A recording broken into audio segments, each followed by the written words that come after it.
আসসালামু আলাইকুম, সবাইকে স্বাগতম। এই মুহূর্তে আছি দুলারামপুর বাজারে।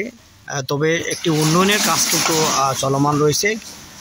কিছু মাস পূর্বে কিন্তু এই বরাদ্দ কিন্তু আসে সরকারিভাবে, সরকারি বরাদ্দ টিআর থেকে এই বরাদ্দটা আসে। বর্তমান কিন্তু কাজের যে চলমান রয়েছে, তবে এটা সিসি ঢালাই হবে।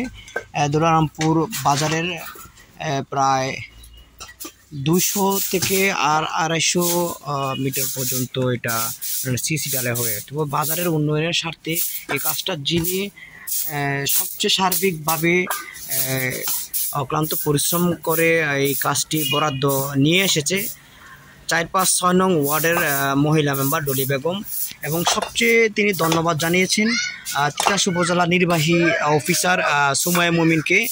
আসলে এই উন্নয়নের কাজটা যিনি যার মাধ্যমে এনেছেন, তাহলে আসলে বাজারের উন্নয়নের স্বার্থে কাজটা চলমান রয়েছে। তবে এই বাজারে কিন্তু অনেকে কিন্তু এই কাজটা পেয়ে এর আগেও তথ্য জানিয়েছে, যদি এই কাজটা হয় তাহলে আমাদের জন্য অনেক বাজারের জন্য অনেকটাই ভালো হবে।